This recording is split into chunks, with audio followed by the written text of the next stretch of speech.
toward the One, the perfection of love, harmony, and beauty, the only being, united with all the illuminated souls who form the embodiment of the messenger, the spirit of guidance. So welcome to the second of the classes in regard to opening your presence. I'm very happy to see you all. It's been a while since we've been together. So tonight we're wanting to take you more into the idea of, so what is presence? We spoke about it last time. And one thing we said it was not was only the idea of looking at things, seeing things with these eyes in a kind of shallow, truncated view. We say, well, are you present? We usually mean, is the body there? And so we're talking about more than just the body being there. We're talking about all that makes you up, all the layers as we as spiritual beings have been discovering more about. And to begin, I'd like to read something that I wrote, some ideas that I wrote down that will start us off. The universe wants your energy right now. It doesn't take any preparation. Rather, unveil yourself to the one who longs for you so intensely. Drop your reasons for this and that, and just radiate your blessing, your aching, yourself. All that energy will come back to you, restoring your wholeness. And I say to you, try that. So hopefully this is awakening parts of your anatomy, your being, your spiritual self that comes into the story that itself is aware, itself is being present. So I think of it as we are like baklava, like lasagna, many layered. And it is good to think of us as these many layers rather than thinking of us as something cut off from that which we perceive. Thinking of it as reinforcing, and Azurbash and I have been talking more about even light and the electromagnetic spectrum and all the layers that are really going on, not just what seems to be so shallow. And so I have three different images for you tonight. And Azurbash has many ideas to bring in, and we're going to intersperse. We're going to layer ourselves too as we speak, so that we are reinforcing what the other one is saying, like baklava, like lasagna. So enjoy. The first idea, thinking of the ways to that I've seen in Alone with the Alone, which is a book by Henry Corbin, speaking about Ibn Arabi. And I've seen so much resonance in these writings that reinforce what it is that we're saying is what is a human divine. And from what viewpoint then we become aware of things, that we become present in a more involved way rather than just visually looking. The first idea is to be a Quran, to be the holy book itself, rather than thinking that we are a separate being. And this is one way in Islam that people think understand more about what it is to be a human divine. In one way, being a Quran corresponds to the idea of fana. We've talked about fana, and you've learned about fana before. It's the idea of, usually talked about taking apart or annihilating, sometimes the word would be, but erasing that concept of who you thought you were. is the usual way of thinking about Fana. We're going to give you another way of thinking about it though tonight. Thinking about the Quran, the holy book, you can think of it as the all of the attributes: gratitude, majesty, truth, light, merciful, mercy, kindness, giving, forgiving. That we become all of these as we move through and work with the practices. But at the state of Fana means that you are not identifying as an individual as much as these layers of qualities. And in Fanaing the self that we thought we were, and then enduring after the annulment. So it's not just a complete dissolving of oneself, but it's really like finding one's real self, finding oneself that is in back of the image that we've carried. So it's like a rediscovery. You want to come in here for some while? Yeah, talking about presence, and we talked, I think, last time about how you could be present just in the same room, how you could be present physically or mentally or emotionally and so on, but not really bringing your whole being, and that's certainly an aspect. We've talked many times in previous classes about the fact that we are multidimensional beings, that we exist on many levels of reality simultaneously, and that we're normally not aware of those other layers. They're latent or embryonic, and we have to develop our subtle senses first to be able to perceive those different layers. And then initially, we think of them as something separated from us. Like me here in the physical realm, and having an experience of the angelic realm, which is quite wonderful. And then we come back to here, and then we think about what we've experienced up there, but we don't really perceive it initially as being a part of who we are. But as quoted Hazrat Inayat Khan before, he said that the human being is the only being who exists in all of the realms. And so we've talked about the Barzakh many times, the interface between the manifest and the transcendent. And we talked about the amount of information that can go in either direction, from the manifest to the transcendent or vice versa, is directly related to the size of the interface. And what that means is how much we've opened up our awareness of ourselves on all those different levels. So we can see that not just in the physical realm are there multiple levels and degrees of presence. There's even more degrees of presence when we have this integrated sense of self that incorporates these other levels. But what happens, and we'll talk more about this later, is our tendency, which we don't think of as a tendency because it is so ingrained that there's not usually even the thought that there could be another possibility.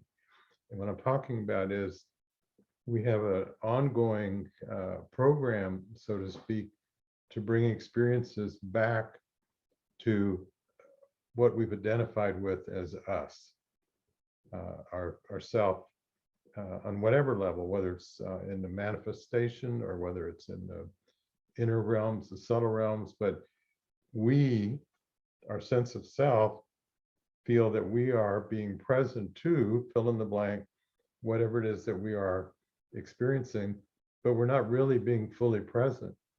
And because this is so habitual and the consensus of virtually everyone, there's not even, like I said, usually a question that there could be another possibility, that there could be another way of being present. But what we hope to be conveying in these classes is there most definitely is. Okay. So returning to the layers idea, I love every time that I heard Ozabash speaking, I was just feeling these different layers that were responding to what he was saying.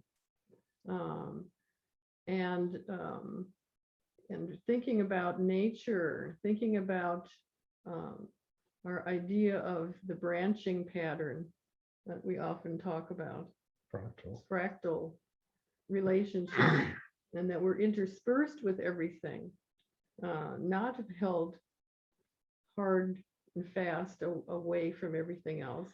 And in speaking of the Barzakh, we are opening ourselves to that possibility of the meeting with between the human and divine, between the subtle and the manifest. And all of this happens through a releasing, which is the fana, and then a re-establishing or enduring in a different kind of way that is also the essence of what creation is all about. So that we are exchanging roles with the divine. It's almost like this process that Pir Vilayat used to talk about, toggling back and forth. Think of it this way and think of it that way, or think of yourself and now open to the divine, and back and forth. This process of continual shuffling almost, that makes the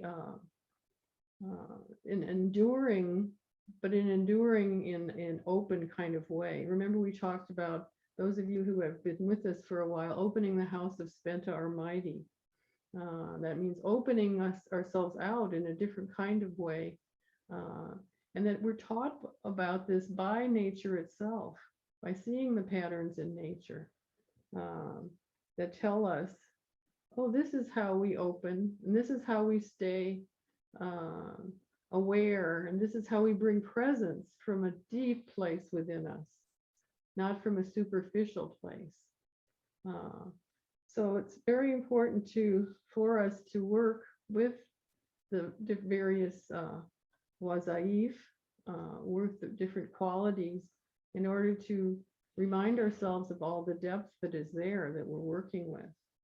So I'd like us to experiment once again with this feeling of layers as we do the chanting, the really Vedic practice that Pir Zia worked with some of us on, and that we taught. And this is a sound practice. So what does that do? That brings actual sound and resonance into our discussion here, rather than just ideas and concepts that we might have been thinking about so far. So that we're going to be feeling those layers as we work in the rest of our class. So I'd like you to work with me, and we're going to be saying, starting with lam, the sound lam, lam, which resonates in the base of the anatomy, the subtle anatomy. So you can think of it as the very base of as you're sitting on your chair, you're feeling that at your root. And then the next one is going to be wam. It's really like V, but it's pronounced W, wam. That will be its second chakra area. That would be a little bit lower than the navel. And then ram will be at the navel. And then yam will be at the heart level. And then finally, yam, we had yam. I didn't say that right. Yam was heart. And then hum will open fifth chakra, the throat chakra. And then feeling these as opening that house of Spenta Almighty, bringing all of the resonance that we are and all the presence that we are from all the different levels that communicate presence as we are interacting in our lives. So please say these words with me, and I'll begin. I'll say about 7 times in each of these subtle centers.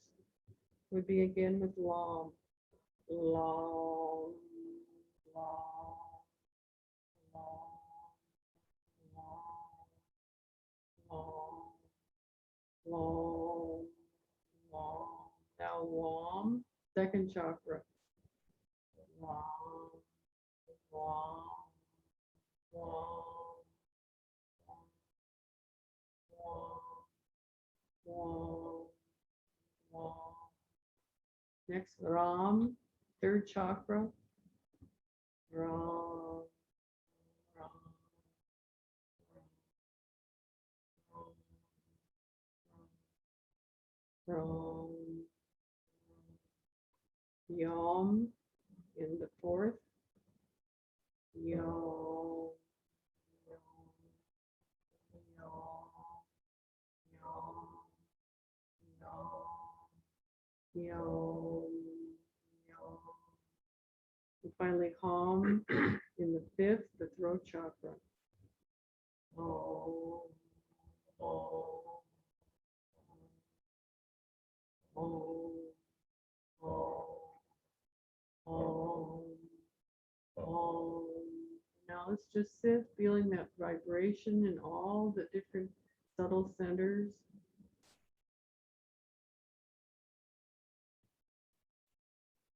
And acknowledge yourself as an opened up presence. It's bringing gifts and communication from many different levels and communicating with many different beings, many different times. But you are the one who's director of all this energy in your own microcosm in the world.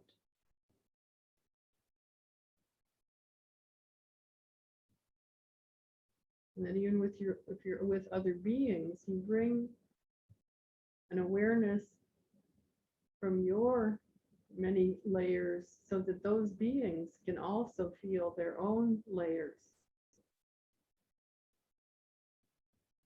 Presence upon presence, light upon light.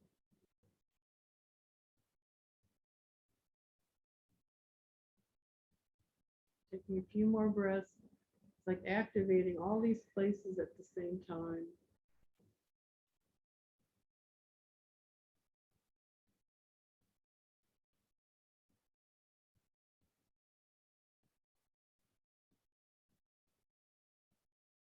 You may see light, different colors, associations with different aspects of the world, beings.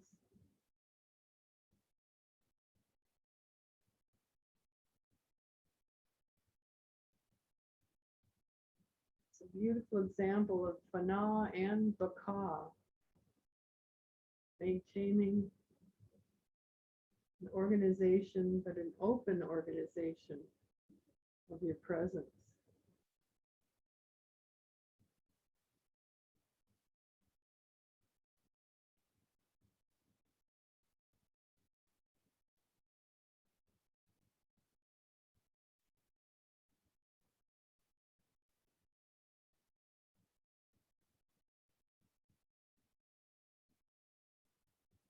Amen. So it's a challenge for us when we're working with practices like this or other practices that help us become aware of subtle vibrational aspects of our being. Well, even the way we tend to think about chakras, or the Sufis, they're Lata'if, and they're similar, but they're not quite the same, different subtle energy centers. I think our tendency is to think of, well, this is my heart chakra, this is the solar plexus chakra, it's something in me.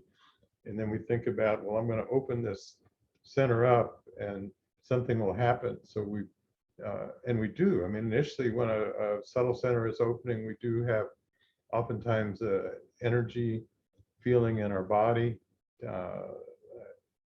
different kind of light and so on. But in actuality, I think the chakras and the Lata'ifs are examples of portals. We talked about portals before, everything being a portal to the sacred, that these subtle energy centers are portals to different subtle vibrational realms. That when we really open one up and it becomes fully opened up, then we have much easier access to experience ourself, our being in that particular realm. But our tendency, probably for quite a while, is to have an experience like that, which is oftentimes very wonderful, and we want to get back to it, but then bring it back as a reference point to our usual sense of identity as being in the world. Like, I had an experience of my heart chakra opening up. I had an experience of the angelic realm, and we're putting it into our frame of reference. We always have to have a frame of reference or a vantage point, but we're putting it into what we could call our conditioned or historical frame of reference, relating that experience to something familiar in the world. Well, we've talked about how useful and important metaphors are, imagery, and so on, to help us be able to access these. But like the Buddhists say, the pointing finger is not the moon. The map is not the territory. These are just things that help us to open into a state of being.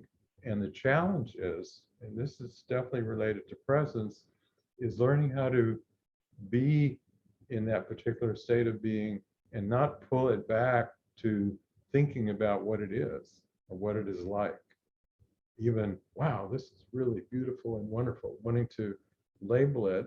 And at the same time, this is the other side of the challenge, not disappearing in it.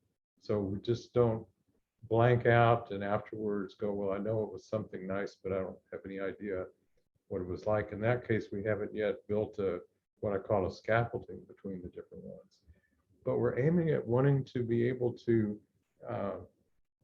as Ravani Rao was saying at the end of this practice, I mean, feeling all of these resonances, they're all going. So when we open up one and go on to the next one, we don't turn off the one before. And that applies whether we're doing an ascending practice or a descending practice through the subtle realms. All the ones before remain open. It's just that the one that we are currently focused on is being highlighted in our consciousness. That's the one where we're directing our experience, but that what we could say is the backdrop of our being. All these other ones are going on. We're still present to them. We're just not focused on them. Okay, so kind of think about that for a second. We're still present, but we're not having a presence where we're thinking about what we're experiencing. That's not really presence. That's an color commentary on what we've been experiencing. So again, this is a challenge for us, but so how, you may be thinking, well, how do we go about doing this? Well, I surmise that everybody present this evening, or anyone who's going to be watching this video at some later time, has had numerous experiences in your life of being in this state of deep connection with whatever it is that you're experiencing. You're having a living, dynamic state of presence with what you're experiencing. And then we come back to the quote, usual state of being. And we'd like to learn how to be able to be in that other state more of the time, at the same time, be able to be really grounded in what's going on. So we're not spaced out, we're totally functional. We can direct our attention to what is needed. So this is kind of a segue back into phenomena. So I had a thought this week about, we could say there's two categories of phenomena. There's the turbulent phenomena, and there's what I call the gentle phenomena. So what's the turbulent phenomena? The turbulent phenomena is a major, sometimes sudden shift in the way that you had been and the way that you've been understanding, sometimes brought about by a traumatic life circumstance, a serious illness, a death, a setback at work, or something like that, that just pulls the rug out from under you and makes you reevaluate everything. And it could happen with your spiritual unfoldment, with what used to work for you before, and that could be your notions of what God is, what sacredness is, just doesn't seem to have any juice anymore. And you have not yet come to a different state where you can really feel what you're wanting to feel. You're in that in-between state, and that's a state of phenomena. Life has kind of forced you to let go of a previous station, the Sufis call a maqam, in order that your being can reorganize and come to a higher state. So what makes a turbulent phenomena? It's to the extent that we're holding on to what worked before, even if it didn't work very well, it was familiar. And sometimes it's a lot easier to deal with familiar anxiety and stress than unfamiliar anxiety and stress. So we want to go back to where things made sense. And the harder we hold on to the more turbulent the phenomena is, because the nature of our soul is to evolve. So what's a gentle phenomena? Well, I think this comes maybe further down the road, so to speak, on our spiritual process of awakening.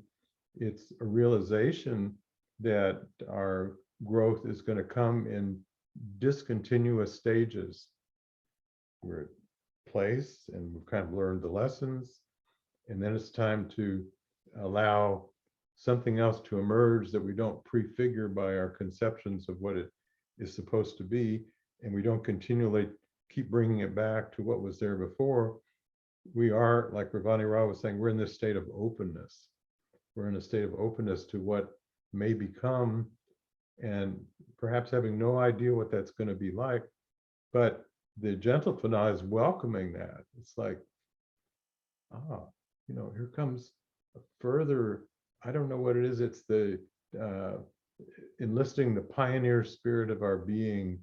Pierre Vilayet would say that human beings are the pioneers of the souls that didn't get off the elevator, so to speak, at the angelic realm or the jinn realm. They kept going to the wild frontier, which this world is, to further the reason why we exist in the first place, is for the divine to know him herself through us. And so the phenomena then becomes the doorway that opens us into integrating into a higher state of being. And something to add to this whenever you're ready. Okay, but just one more quick thing about that. So if we can be present to the possibilities that have not yet become, so that's kind of paradoxical. How do you be present to something that's not even there and you don't know what it is? But we can be present to that. We can be open to, I call it the eliciting light of Sophia, something that is drawing us forth and saying there's more, there's something else, there's a deeper way of experiencing everything that you've been looking for, all the divine qualities. There's more than what you've ever known before, but the admission price is you have to let go of your way of doing it that you've gotten so used to and probably so good at. So a couple things, actually.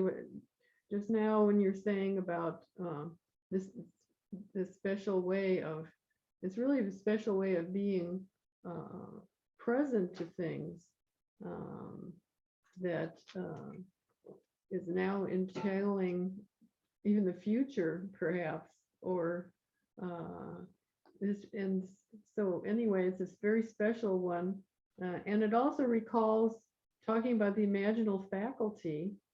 For those of you that were in on that class, we explored how to be creative, and even the creative brain, and even the interview that I had with our son, who is a researcher in biology, and he spoke to us of welcoming the mystery. That's kind of what I'm thinking about when you say these things, Azabaj, that we can go into a place that is unfamiliar, that either in our minds or actually in the world around us, and just be open to what might come. In the time that we are in right now, with all the challenges, we're tending to hold on to very familiar things. And I don't blame people for that. I'm doing the same kind of thing. And I have a really set schedule of a day that helps me to be in familiar territory. But perhaps we're speaking about opening to things that are different than we're used to. And And this kind of adventurous spirit that Ozabach was speaking about. And then we might need to even assemble tools and ways of doing that we are not familiar with now in order to deal with this new place. So it is a neat, adventurous kind of spirit, and it takes also our use of our imaginal faculty to help us to be creative in that new experience. And I was talking earlier about that everyone has had times when you've been in that state of openness and deep relationship, and we want to get back to that state. So one practice, so to speak, that you can do is to avail yourself of circumstances and things that foster that. And what could that be? There's many of them. One might be listening to some music that it just transports you to a different state, that you aren't sitting there thinking, oh, well, this music reminds me of such and such. You're just really in a deep relationship with the music. Or being in nature. I mean, it doesn't mean you have to live someplace where there's a beautiful national park or something like that. It could be just walking around the neighborhood. Well, Ravani Ra pointed out something that just I felt was really magical the other day. We have a bunch of butterfly plants that butterflies lay their eggs on. The caterpillars love to munch away and pretty much eat the plant. So she's been picking off the big caterpillars and moving them elsewhere so the plant would have a chance to grow. But the other day she pointed out that on the drain pipe on the side of her house, one of these caterpillars had latched on and formed its chrysalis. So we had, and it's a monarch butterfly, you can tell because it's got the little gold dots. So here's this beautiful, if you haven't seen one, Google it and look up what a monarch butterfly chrysalis looks like. It looks like a jewel. And here it is hanging out on a metal drain pipe.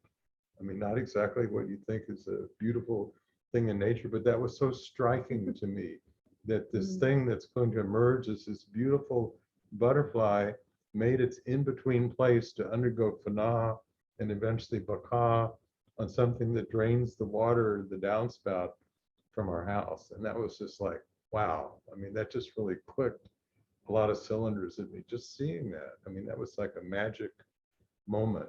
So being open to, we've talked in previous classes about hotspots, everything being a portal to the sacred, but some things seem to be like a hotspot that can open you up more easily. And sometimes it's, you turn on the radio and there's a song that's just perfect for what's going on right now, or something you flip a book open to and there it is, exactly what you needed to hear. Or you look up in the sky and there's some really unusual formation. Or we go for walks about every day before the sun rises, and oftentimes any of you that are Facebook friends with me, I post pictures a lot of that, and they're just unbelievable. I mean, it looks like I've photoshopped everything, but it's just nature.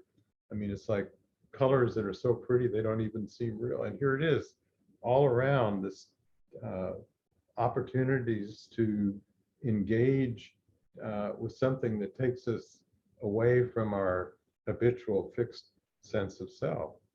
So this is definitely a learnable skill and a wonderful practice to do.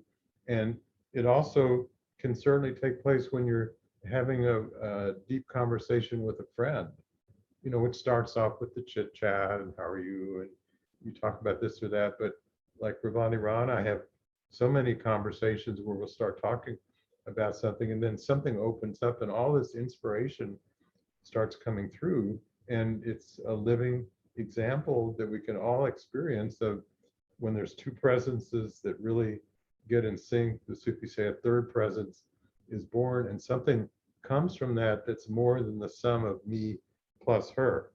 It's something that couldn't come from either of us separately or just adding together how we've looked at things. And so, I can add to that too. okay, oh, just one more thought, Sure. but being open to inspirations that can come from unlikely places. Well, like the butterfly on the drain pipe is one for me. Mhm.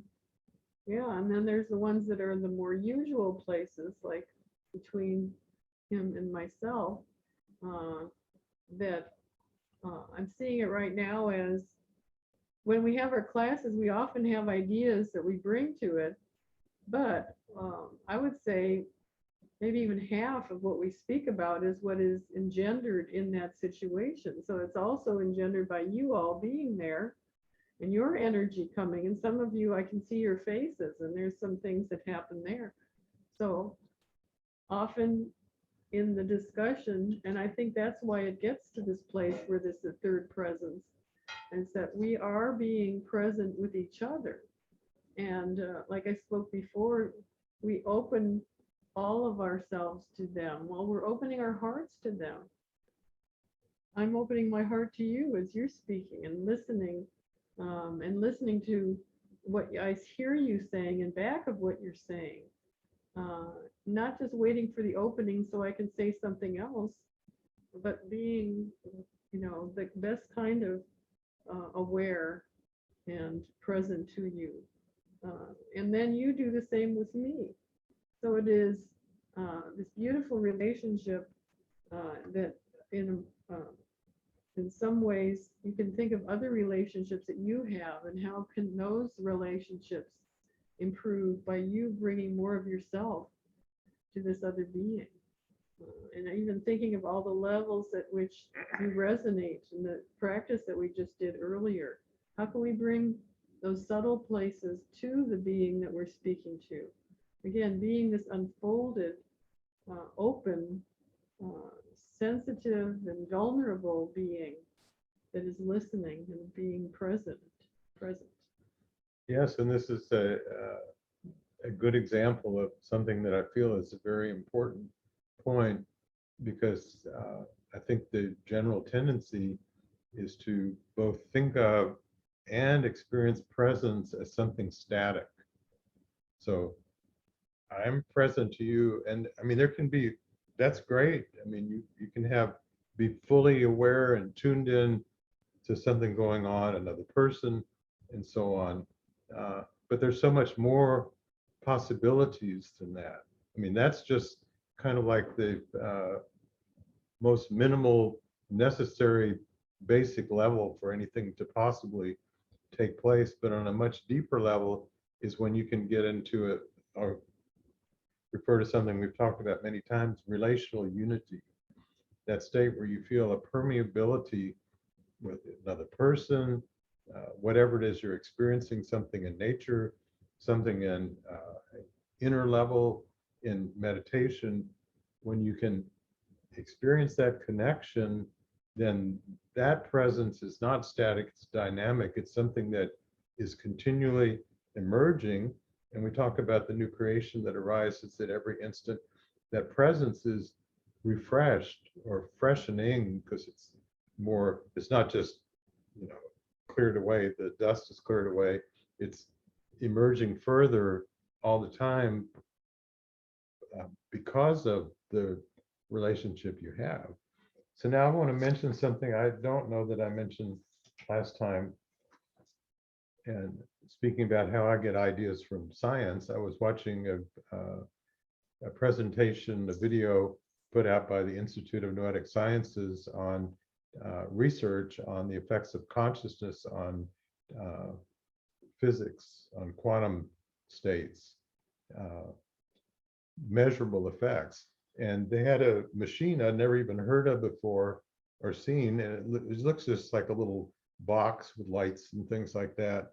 And what it does is it puts out pairs of entangled photons. Don't ask me how it does that, but entangled means you've got two particles, and one of them, let's say, has an upspin and the other one has a downspin. And no matter what distance you put them apart, if you flip the spin on one, the other one instantly changes. They're entangled. And so they brought people into the lab and they just asked them to try to make the machine put out more entangled particles. Now, if you're trying to figure out how to do that, you're probably having a hard time. But if you just think, well, they asked me to do this, so there must be some way to do it. Okay, I'm just going to have an intention for this. And sure enough, people could do this. Well, that's already quite remarkable. But Wow. just to make more of them come out that are in Oh. this relationship, what just really opened up a huge area of exploration for me was the realization that this is relational unity.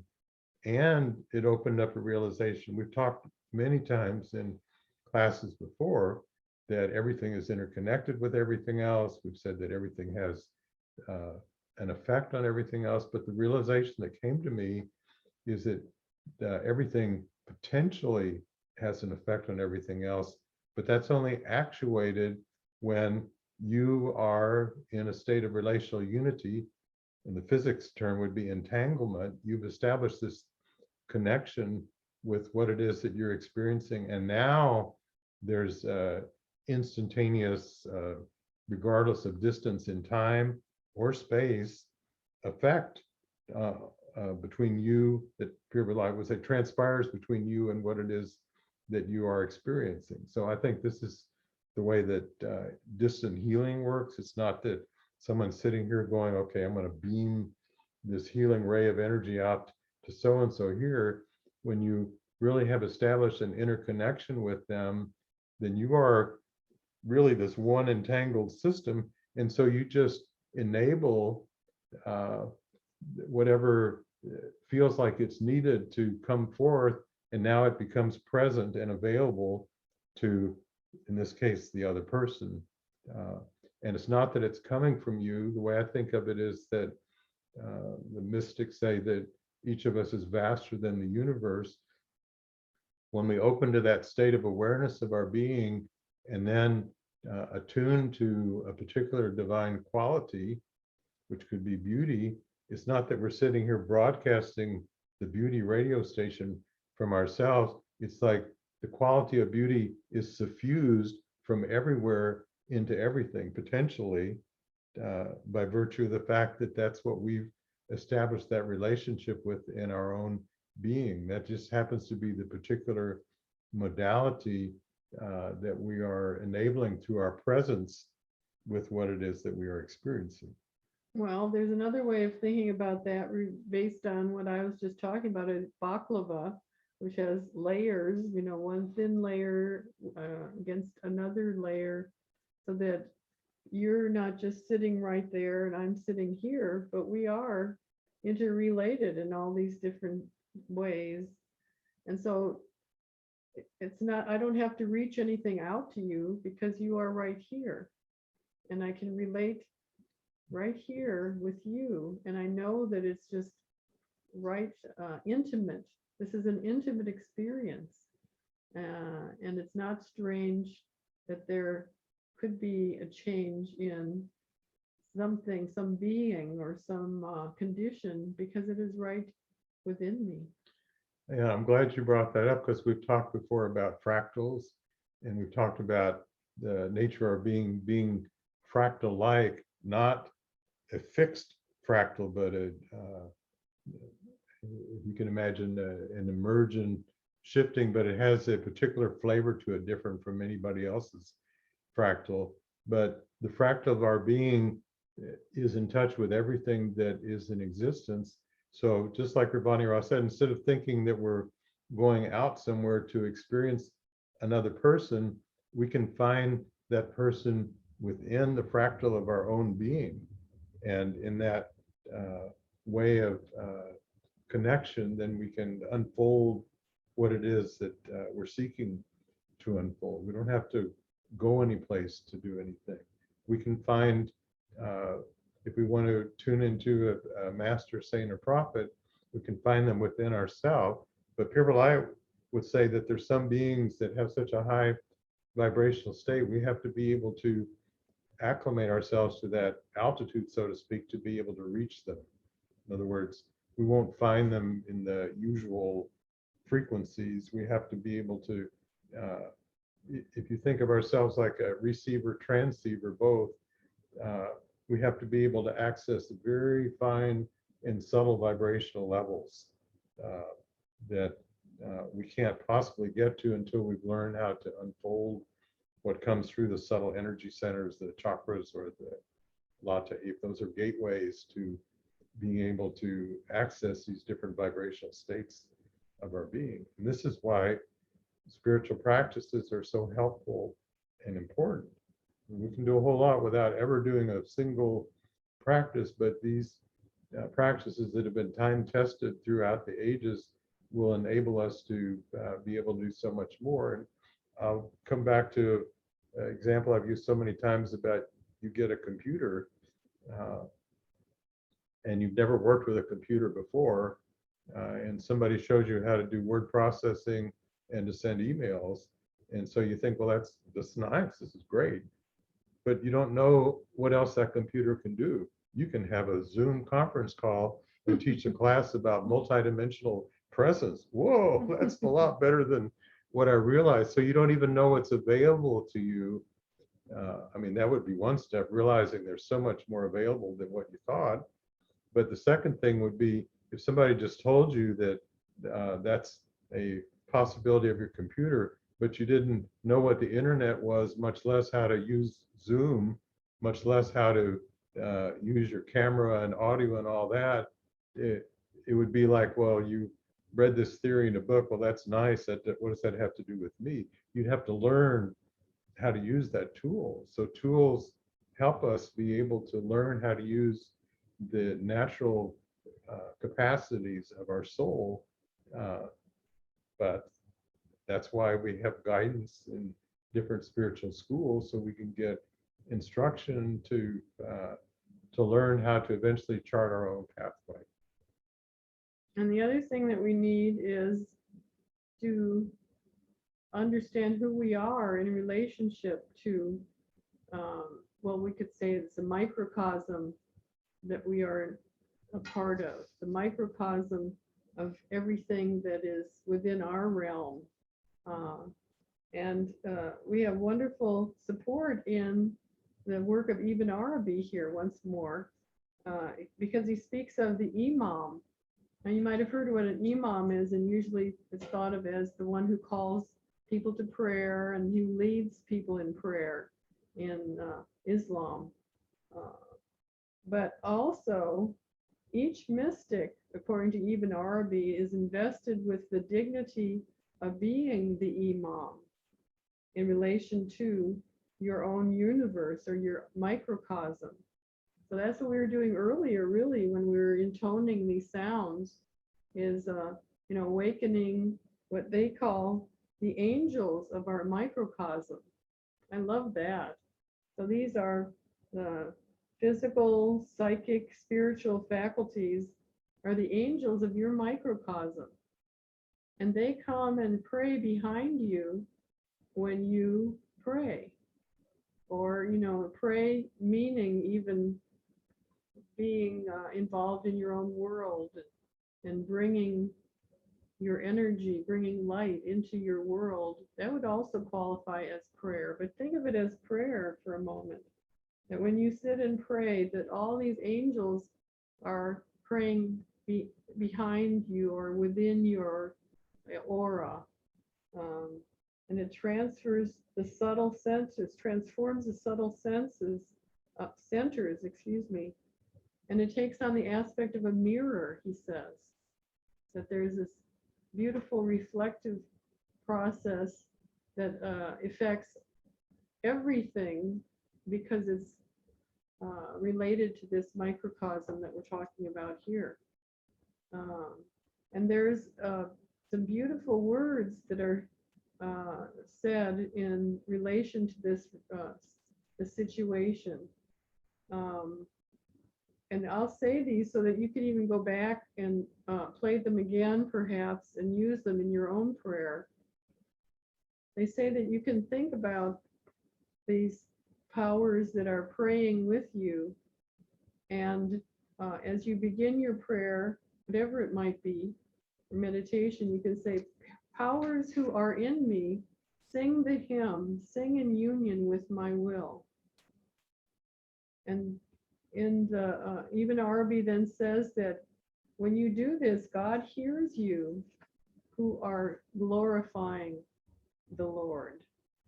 And then we imagine in our imaginal quality here, we imagine the angels responding. So in your mind right now, you're pretending, you're thinking that the angels are responding to what you just said about powers who are singing the hymn.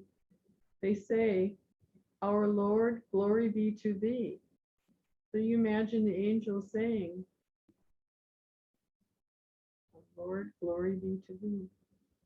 And then even Arby says it's God himself who, through the tongue of the faithful, utters the words. So now you hear God's self saying, God hears the one who glorifies God.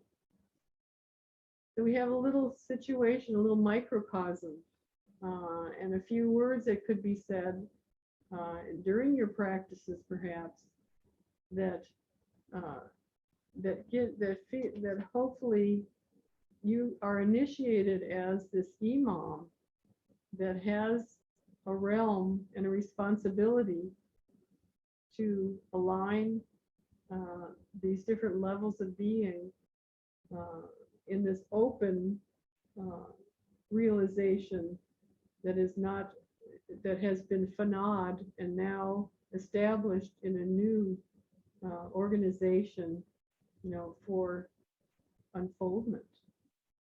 So let's do a meditation. So close your eyes and see if you can relax the so familiar hold on your sense of who you think you are,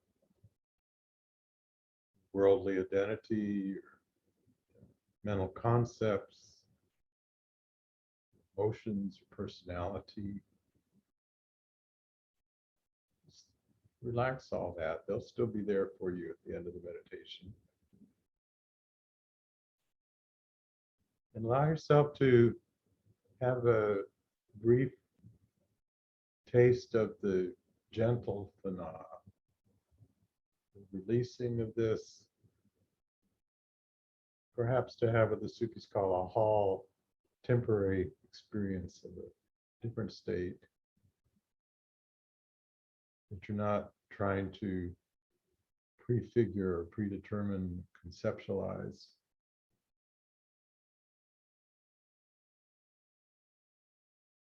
So you're allowing yourself to do what I mentioned earlier, to become present to the possibilities of what may be, as yet unknown.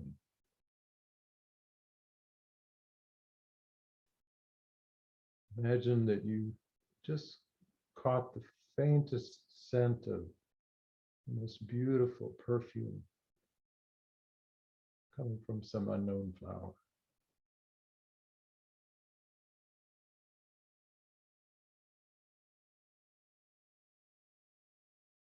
You can barely make out sound of this music that stirs your soul. It's unlike any music you've ever heard before. It's not like you're hearing it with your physical ear or even in your imaginary ears. You're hearing it with your whole being. It's faint. You can't quite hear the whole thing, but you're anticipating that it's going to emerge. It'd be like if you've been to a symphony and sometimes it starts off so soft you can hardly hear anything. And just little by little it gets a little bit louder, and then this beautiful theme comes in. Perhaps it's a solo oboe.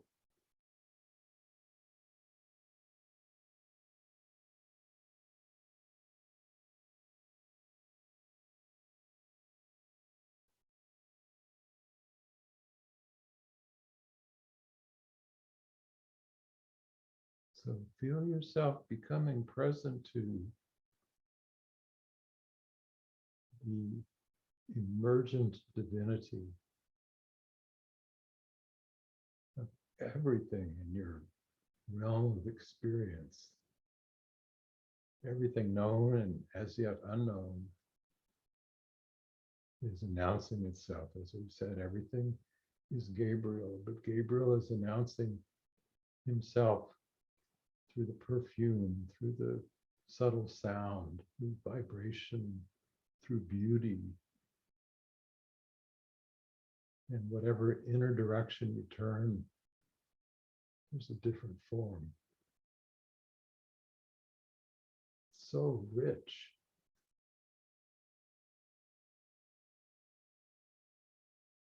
Wherever you look, there's the divine countenance, but every expression of the divine countenance is different.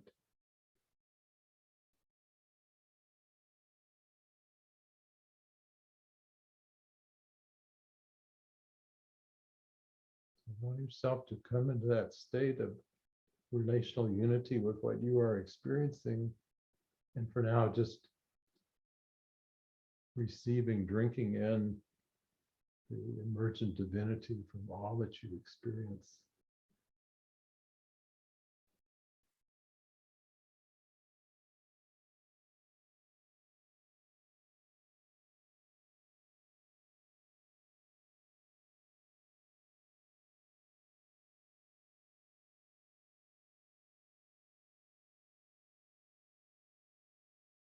Now you realize there's more to this. You are also Gabriel. Your being is announcing its unique, ever freshly emerging divinity to everything in your realm. So now imagine that you can be in the consciousness of everything else experiencing the divinity of your being.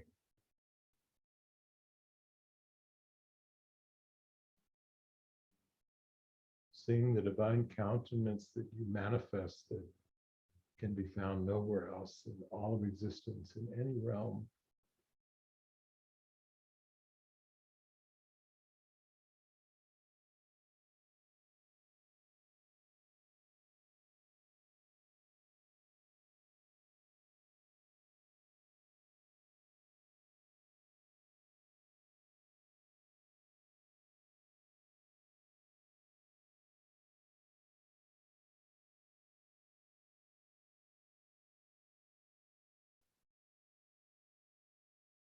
And feel the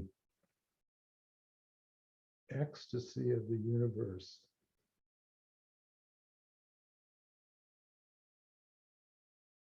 What emerges in this relationship between you and all that you experience, the new divine presence that is born by this relationship.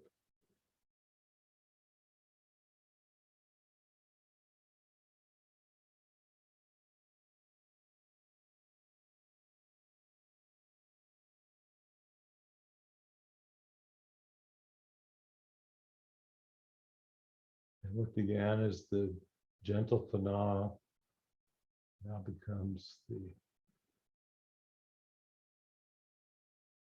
indescribable baka, the rebirth, the resurrection that isn't static, that doesn't stop, that is continually reborn anew.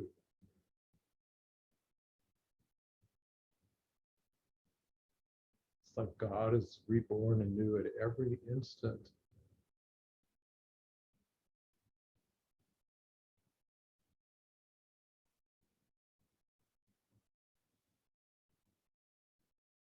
And may the message of God reach far and wide,